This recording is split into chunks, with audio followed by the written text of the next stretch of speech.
Hey, everybody.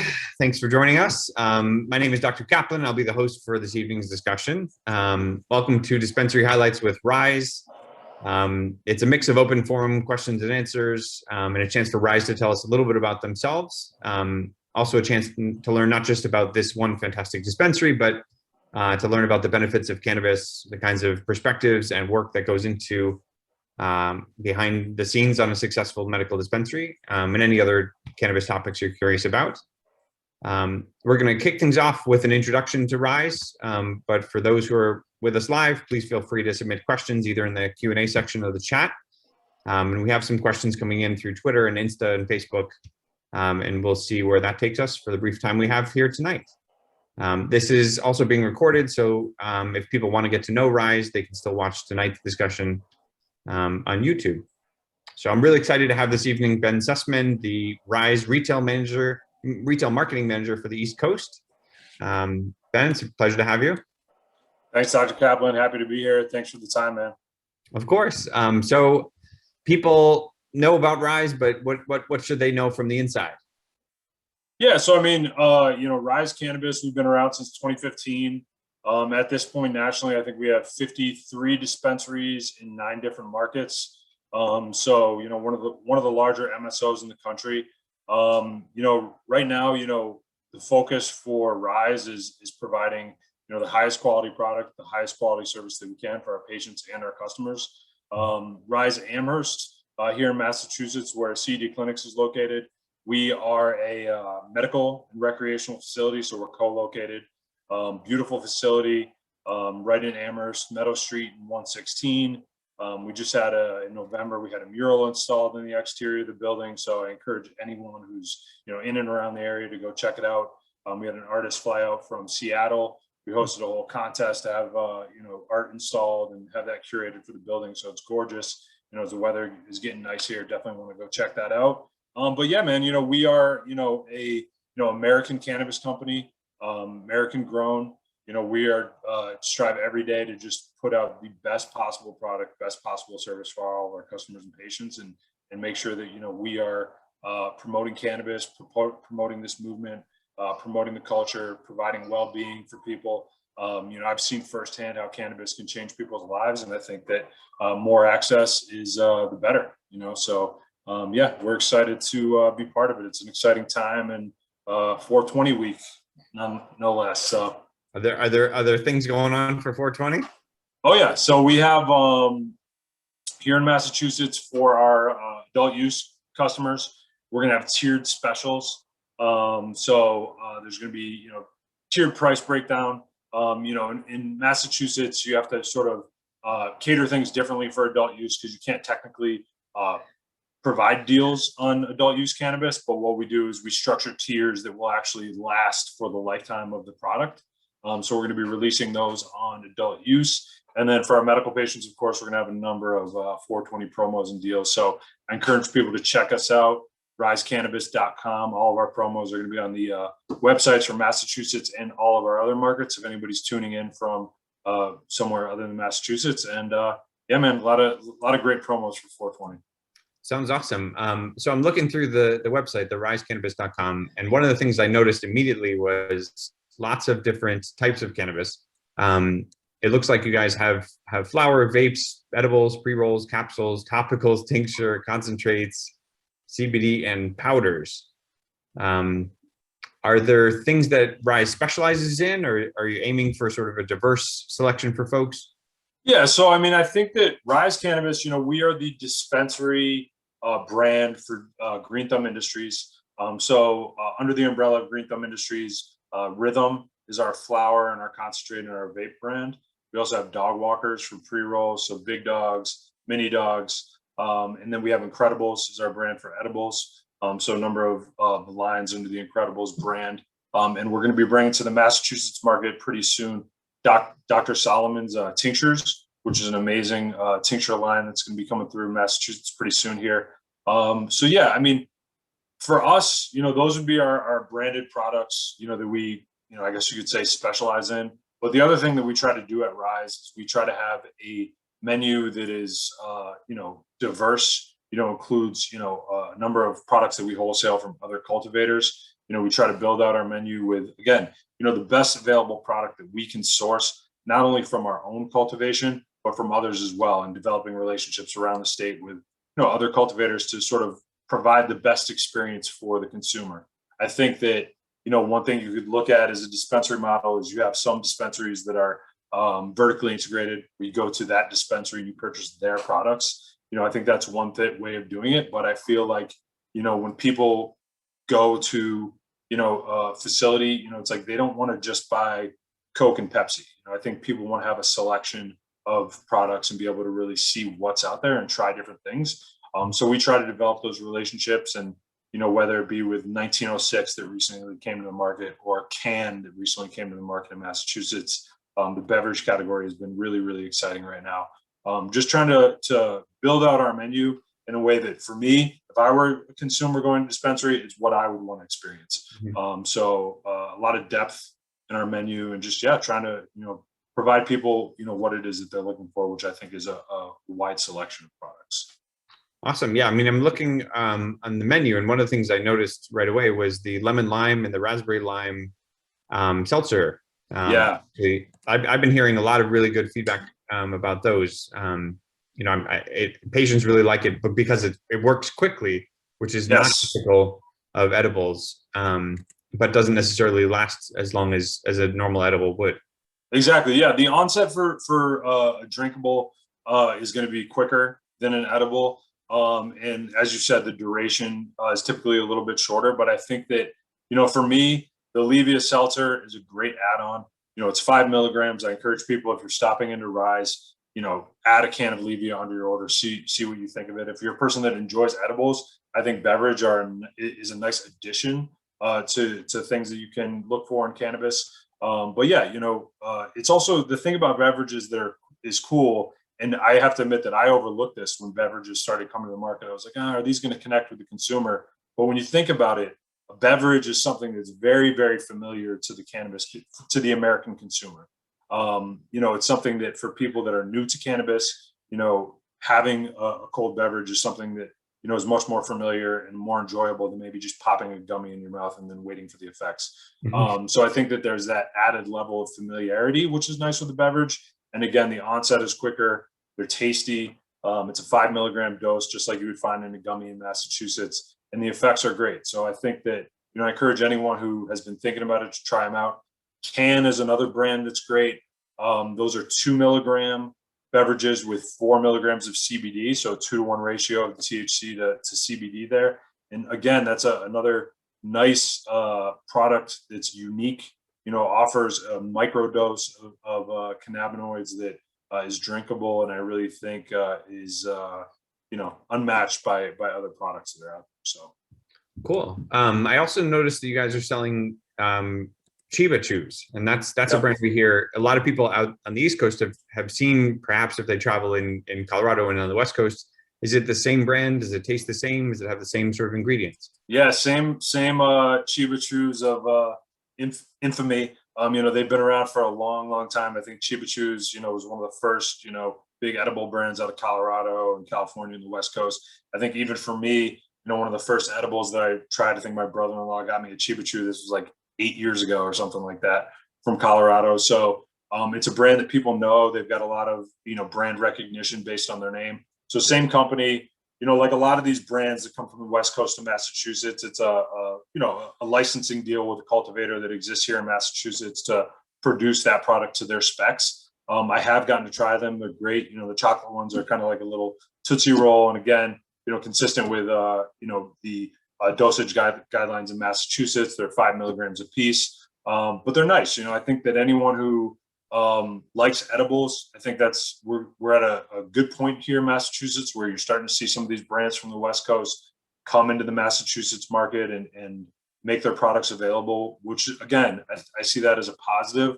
I think that for us at RiSE, bringing in some of those brands and offering people a variety is just a benefit to everybody. So, you can try our brand Incredibles, great options there, but, Chiba Chews has some great edibles to offer as well. Cool. One of the things that people have commented on about the Massachusetts market is that, dispensaries sometimes seem like they favor one type of flower, whether it's, an indica or hybrid or sativa. or they sort of hone in on what sells well, Right. and kind of leave diversity out. Where does RiSE fall in that thought process? I think that for me, and I think that the conversation in cannabis is shifting quickly away from the indica, sativa kind of paradigm. I think that really, when you're going to talk about cannabis, the conversation needs to get more in depth. You need to look at the cannabinoid profile. You need to talk about terpenes. You need to talk about, what the spectrum from sativa to indica to hybrid really looks like, how those sort of potential benefits, can affect different people, and sort of, you know, you have to have those conversations with people and try to educate the consumer. So I think for us, we never look to, a cultivator, to our own cultivation, and say like, hey, we need to get some more sativas on the menu. I think the key is that you want to have a balanced menu. I think that, customers do come into the facility looking for an indica flower, and there may be reasons that they are, but I think that if you start to have more in-depth conversations with them about what it is that they're looking for, maybe they're looking to relax, maybe they're looking to have, some assistance falling asleep at night. It's not necessarily indica flowers that are always going to do that. It could be dose dependent. It could be, a number of things and factors going on there. So I think for us, the key is having a diverse menu, sourcing quality products, working with cultivators that, we've seen their product, tried their product. I can even say like, at RiSE, our flower brand is Rhythm. That's our in-house flower. But, Nature's Heritage, I've seen their flower, consistently excellent. 253 Pharmacy, consistently excellent. I think Rhythm, our brand, is consistently excellent flower. So I think just trying to have a diverse menu, continuing to work with companies that are putting good product out there, is the way to approach a menu. So that's what we try to do. But again, you want to have balance. You want to offer people what they want. If people are looking for indicas, certainly you want to have that on your menu. You don't want to have a menu that's just sativa strains. I think that would be unwise for anyone. But yeah, just trying to continue to educate the consumer and sort of provide a menu that can help them enhance their experience. No, right on. I completely agree. I think I try to educate people about the archaic nature of the terms indica and sativa, and that they're really not grounded in anything real. Right. That being said, there is sort of a catch-22, which is dispensaries generally don't carry anything except CBD or THC. They're not really focusing on a terpene sort of specific flower, Right. and they are advertising indica and sativa. So it's a little bit of a catch as catch can for patients. They're trying to look for something that works for them, and not finding that. Yeah, I agree completely. I think Massachusetts is a little bit behind the game in terms of, from what I understand, I think testing for terpenes in addition to cannabinoids can become costly. So, if you're going to go to MCR Labs and say, hey, you know what, we want to get a full terpene readout on all of our flower, that comes with a price tag. So some cultivators are like, you know what, we're just going to test for cannabinoids, and then that's what they're putting into the market. So you're absolutely right. If you're going to be sitting behind the counter at a dispensary and you can say, hey, you got to start thinking about terpenes, but then people look at the packaging and there's no information on there, it becomes difficult. So I think that some of it's forward thinking. I think there are some companies and some products that do have the terpenes on them, so you got to look for those. But yeah, I think that it's a conversation that needs to continue to evolve, but it is good for, CD clinics to be thinking that way, for RiSE to be thinking that way, for people to be prepared to have those conversations and, understand that terpenes are part of the conversation, and just, be ready to deal with it that way.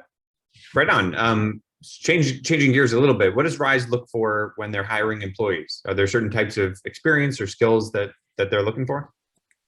Yeah, I mean, I think, cannabis is an emerging industry. So I think that you look, for, let's say, for an entry-level position like a bud tender, I think that you want to have someone who is ready to work in a fast-paced industry, someone that's prepared to be adaptable, someone that understands, that, whether you're selling cannabis or, you're working at another retail establishment, what's important is customer service. So I think that there can be a perception when you're coming into a dispensary, having, maybe being new to the industry, that this is going to be something other than a retail job.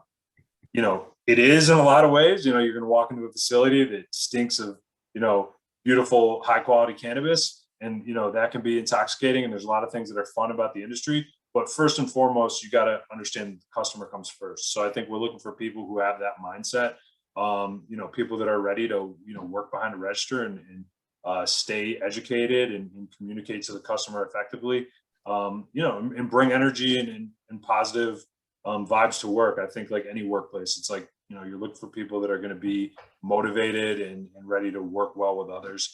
So yeah, we get a lot of college age kids. You got to be 21 to work at RiSE. So, we look for people that are over 21. And, I think that if you're looking, beyond, management and other leadership positions, there's not a lot of people, unless they've worked in Colorado, Washington, or California, that have a track record of working in cannabis. So I think, again, you're looking for people that have skill sets from other industries. And, those skill sets may or may not be adaptable to cannabis, but also trying to find personalities that are going to be positive and ready to work in what really is kind of a cultural movement right now, a shift. So.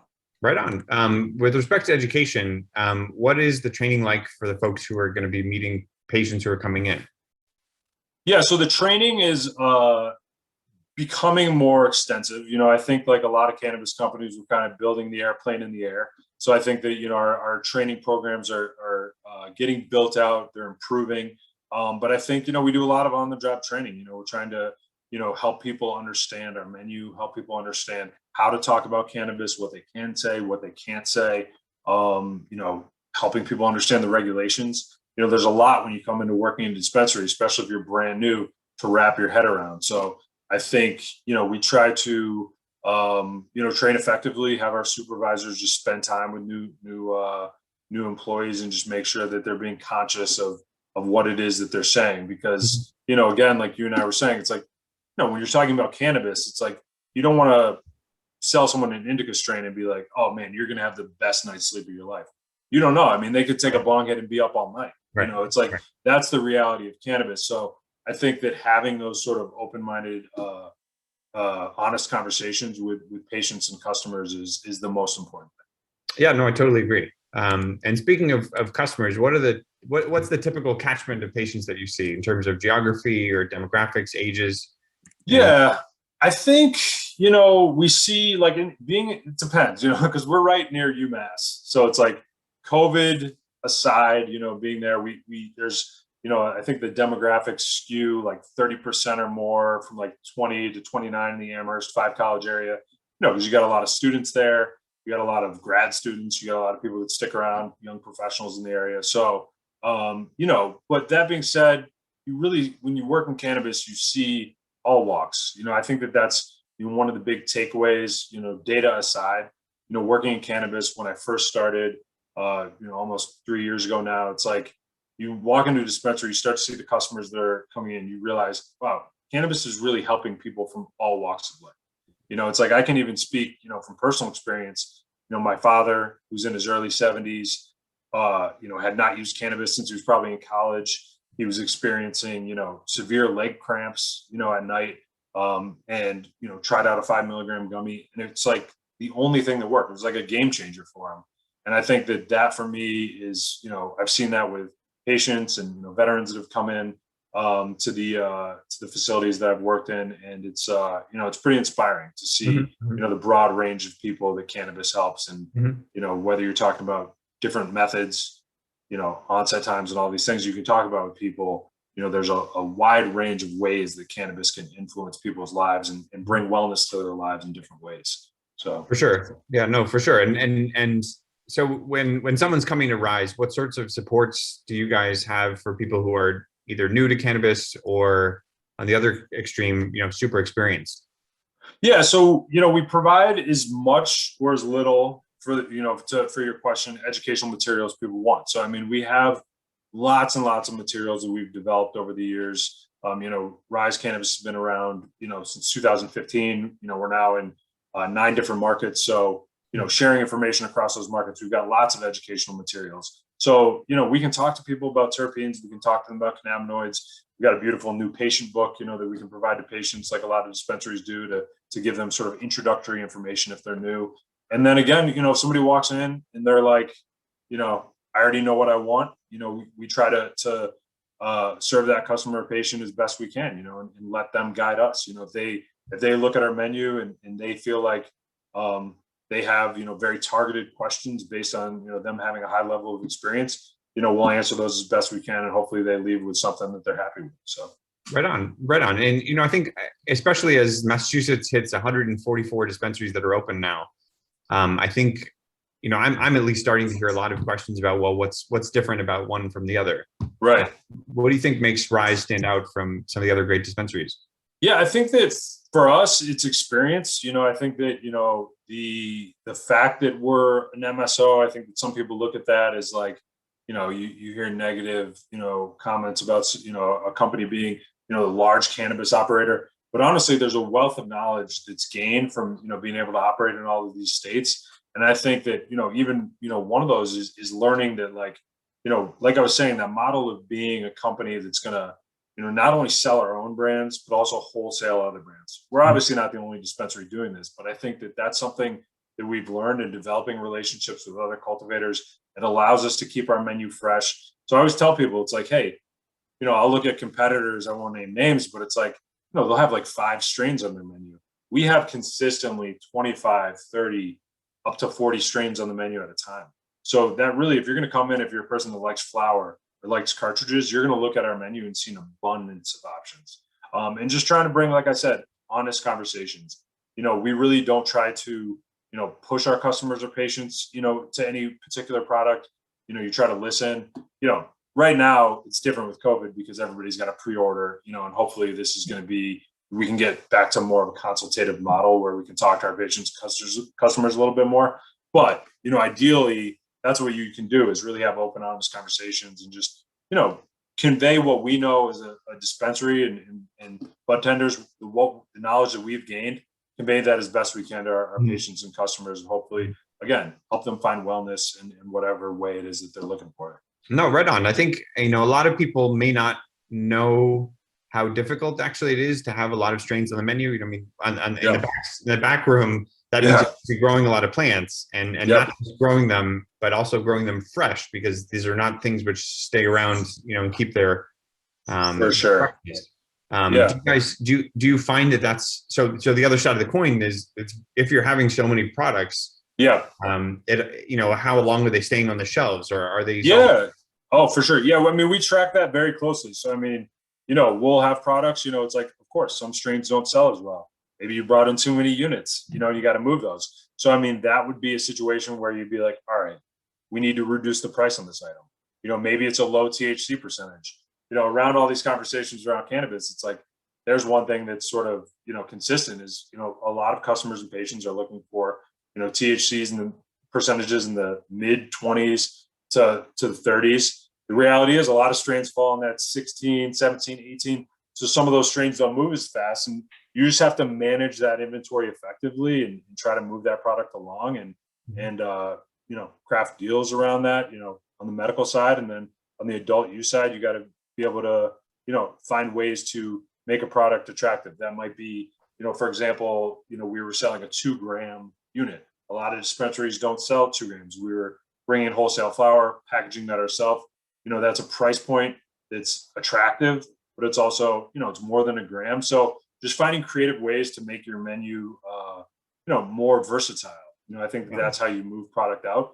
But yeah, I mean, I think that, having fresh product is important. I think that, like to your point, some people don't understand. It's like, cannabis is a, agricultural product. We're growing the cannabis. So I'll hear from patients or customers say like, oh, when are you getting my favorite strain back on the menu? It's like, well, we ran out of that batch. We may or may not have more plants coming behind that batch. So that's another sort of educational opportunity with the customer to help them realize, like, if you really love that strain, let's try to figure out what it was about that strain that you liked and maybe find a substitute. Because anyone who enjoys cannabis knows you're not going to be able to go to the dispensary all the time and find your favorite strain.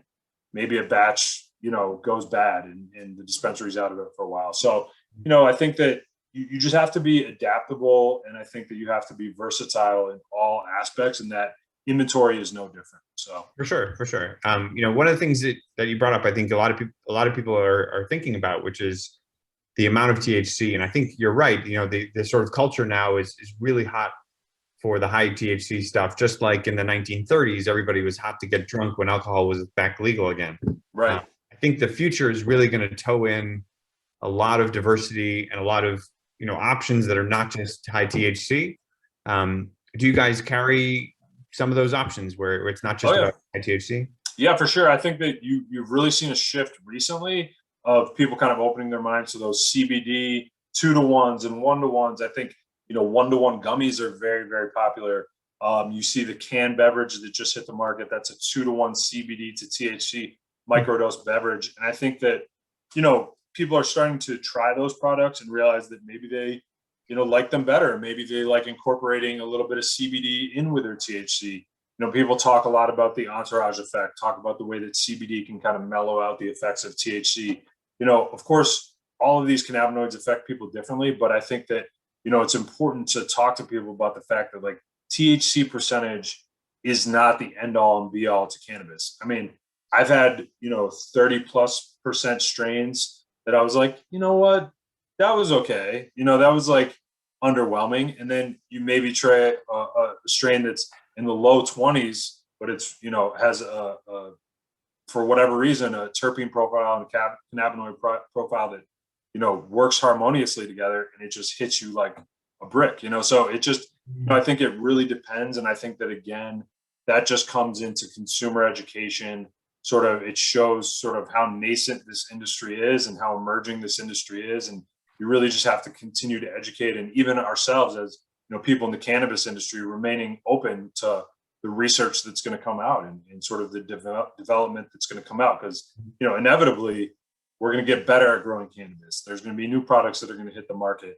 So it's a fun time to be in the industry, but I think the key is just kind of remaining open-minded and pushing education. So. Yeah, no, I agree. I think, one of the ironic elements of this situation, which is, how much THC is in the cannabis I have. The irony is that very few people understand that, THC is going to boil at a very specific temperature. 315 Fahrenheit is when THC is coming out. Yeah. And if they're burning a joint, leaping the temperature up to 2000 degrees Fahrenheit. Right. They're not only getting that THC, they're also mutating it and changing it and lofting all of the other cannabinoids at the same time. Right. So there's a huge information gap, which is still missing for a lot of the consumers. And to your point, you might be able to have a lower THC plant and actually get way more THC out of it if you're doing. Yeah, exactly. Yeah, totally. And someone was talking to me too about how it's like, if you have a high THC plants that, maybe say you're smoking a joint, you take a couple hits off and it gets you really, really high. Let's just say for this case, like the THC is getting you very high. Maybe if you have a slightly lower THC percentage and you can take a few more hits to reach the same effect, but then you're also getting the effect of additional terpenes and some of those other things. So, it's interesting. I think there's so much more research to be done. And, one of my good friends was talking about like, how much like room is there on the bud, for different cannabinoids. It's like, once you start having, a plant that's 35% THC, it's like, that's pushing out, other compounds that could be on the plant. So, I think there's, again, just so much more information to come out about, For sure. Methods of consumption and all that stuff. So yeah, I think the key is keeping that mind open and trying new things for sure. And learning. Agreed. Do you guys have any products that are produced for specific populations, such as pediatric patients, elderly patients, or any product that sort of focus on a certain illness? We don't have any products that are specifically targeted towards a population or illness, I would say. I'd say that really we try to be responsible around the discussions around particular illnesses. I think we try not to answer too much of a medically specific question. We try to stay as much, that's one thing that, I think sometimes, again, not naming names, but I think, dispensaries need to realize that like, we're not medical professionals, and we need to recognize that there's a lot of questions that we can't answer. And there's a lot of things that we shouldn't be telling people. So I think just having those conversations, again, like I said earlier, just as responsibly as possible is the best course for a dispensary. Because, ultimately, markets are going to continue to, at least if things continue to go the way they're going, markets are going to continue to go recreational. The medical sides of these markets are going to continue to sort of shrink And I think that, there's going to have to be a recognition on the part of cannabis companies that like, hey, we really need to focus our conversations around the medical side of cannabis to what we can responsibly say and claim. So, even in our compliance department, we're constantly reviewing what kind of messaging we're putting out there. Like I said about, potential effects versus, effects that you can say may or may not happen. So, I think more dispensaries and more cannabis professionals are starting to recognize that, but it's just important for that to continue to get out there. Yeah, for sure. I mean, I wish every dispensary representative could hear you, because I think that's really the message that needs to be conveyed and really sorely missing. So I'm really thrilled that you said that. Yeah, for sure, man. I can't tell you how many times I've told people in phone consultations or virtual consultations, like, I'm sorry, you're going to need to ask your physician. I can't answer that question. I have no familiarity, with, how, I had one patient one time ask me, in a very concerned state, like how cannabis would affect his blood pressure. I was like, I can't tell you that at all. I have no ground on which to stand. So it's like, if that's a concern of yours, you got to talk to your doctor. I can talk to you about, how good this cannabis smells and, how good it may make you feel, but, I think that when you get into those medical conversations, I think, although we are medical dispensaries, I think that, cannabis professionals need to kind of check themselves and again, I think the key word is just responsibility, Right. Yeah. No, I think there's only honor in humility, and there's only damage in arrogance. Yes. For sure. Agreed. Are there any changes or planned changes at the dispensary in the future? No, I mean, I think right now, like from a broader, sort of just marketing perspective in Massachusetts, like I mentioned earlier, we put in a gorgeous mural on 3 sides of the dispensary. I think, RiSE Amherst is really unique, and I encourage people to check it out. We're a freestanding building in a really beautiful part of Amherst. We're set back from the road. We've got this gorgeous mural wrapping 360 around the building. And I think that we're really trying to lean into the deep cultural roots of cannabis with art and cannabis with music, and sort of getting back to that. I think that you walk into a lot of dispensaries these days, and, if you blinked, you might think you're in an Apple store. I think that, when I was growing up, it's like, I think you can't help but recognize the relationship that cannabis has historically with musicians and artists. So we're going to be launching a sort of boutique in the RiSE dispensary in Amherst. It's going to have some branded merchandise that's centered around the mural, and it's going to be pulling some elements from that mural, which is going to be really fun. So stay tuned for that. Cool. Yeah, I think that we're just going to be trying to keep, like a lot of cannabis companies, we're building the airplane in the air. We're sort of, identifying, what it is that we do well and leaning into that. And I think, just from a branding marketing perspective, it's, something that's being developed. But I think, if you look at where we were a couple of years ago and where we are now, it's, a huge improvement. So yeah, we're just, continuing onward. Awesome. The purple Urkel that you have on your menu, is this the purple Urkel from Steve Urkel that's going around the news? Oh, you know what? It's not. It's like, I think that it's so funny. You're the second person in a couple of days that's mentioned how Steve Urkel had gotten. It's like it's hitting the news now. Yeah. No, I saw he's got this purple Urkel like cannabis, and I think like a lot of the lineage from the strains they're going to be releasing are going to be like purple Urkel based. But I'm going to be honest, like I'd have to go check to see like what the lineage of our purple Urkel is. It is one of our most popular indicas though. And I think, hey man, I think if Steve Urkel's getting in the cannabis game, it's good for all of us. I saw. No, of course, that's funny. My wife showed me his Instagram page, and I was like, "This is pretty awesome." Yeah, it's like I think celebrities getting in the cannabis game, I think is cool. I think some do it well, some don't. I think everybody's seen like Seth Rogen's cannabis brand Houseplant, really impressive just from like a marketing branding standpoint. I mean, the packaging is sick. One of our my coworkers in California, because they have it there, you like went and picked up some Houseplant, and like, I mean, just awesome. The flower looked amazing. So, like Seth Rogen is doing it right. So who's cool. to say Urkel can't? Switching gears back a little bit, what are the options for people to order from RiSE? Do they have to go online? Can they call? Can they, whatever, what are the options? Yeah. So right now you can call, you can order online. Ordering online is very easy. I think that, it's difficult, when people are navigating different websites. So I think, for people, I would just say, take your time with it. If you have any questions, you can give us a call.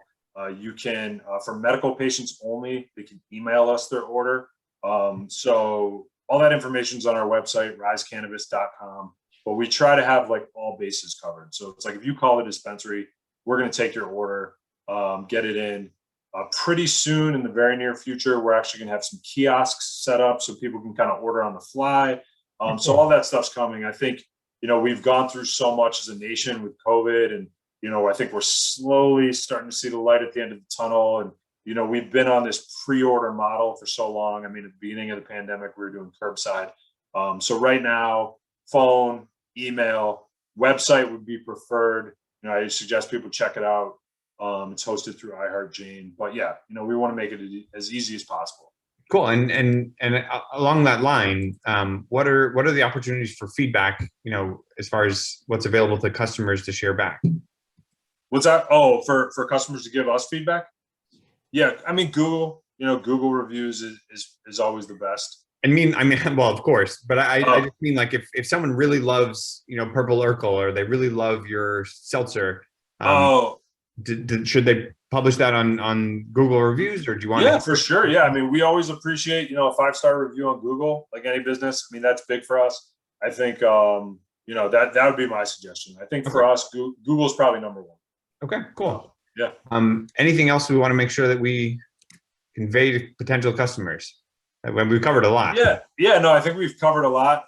Very good conversation. I mean, I think it's cool to connect with CD clinics. It's like, you guys have been around for a while, and I think for me, I'm on the retail marketing side of things now. But prior, I was doing community outreach, and before COVID, I was working with a lot of the certifying physicians. So I just appreciate the good work that you guys do. Helping patients get access to cannabis. I think like I said, it's life-changing for a lot of people, and it's really good work. So, for us, it's like, I just cherish these relationships. I think the cannabis community is really amazing right now, and I'm honored to be a part of it. And I just, for anyone out there that's listening and catches this video, I think, like we were saying earlier, there's lots of dispensary options out there. But hey, the only way you're going to know if you like RiSE is to come see us. So, I say, check out our menu and come see the dispensary. And, if you live nearby, check us out. Fair enough. And then I just want to cover discounts, because I know everybody is interested about the discounts. What are the discounts that you guys offer for potential customers? Yeah. So for medical patients, we offer like all your standard group discounts. So we have a military discount or veterans discount. We've got a student discount. We've got an industry discount. We've got a discount for individuals. I think we recently changed it. This may or may not be wrong for viewers out there, but I think it's like, if you're over 60, you get a discount. So we have all of those. And then in addition, we have a pretty robust loyalty program. It's called our High Risers program. So, when you register as a patient with RiSE, you'll start earning points that you can then apply back towards purchases in the future. So, yeah. I think I'd seen 20% off of first purchase. Is that? Yes. Yeah, correct. Yeah. 20% off the first purchase. I think in Massachusetts, there's been a lot of companies that do like the vouchers, a lot of these things. It's a hot button issue for patients out there. We abandoned the voucher program about a year ago now and moved to this 20% model. I always tell people the vouchers are great, but it's like, hey, 20% off with no minimum. I mean, there's a lot you can do with it. So, I mean, I think that, for us, it's about looking at that loyalty program. We do offer the 20% off, but we have a lot of other cool offers too for medical patients. Right on. All right. Well, thank you everybody for watching. Thanks for Ben Sussman, the retail marketing manager for the East Coast. Thanks for sharing your time with us. Yep. And we look forward to doing number 2 sometime. We had a game show one night. Maybe we'll do something like that with RiSE. Hey, man. Hey, you bring me back. I promise I'll get the background set. Okay. That was good. No worries. Dr. Caplan, come see us, man, in Amherst. Thanks, man. We'll do. All right. Thanks a lot. Take it easy. Have a good night. Bye. Yep. Bye-bye.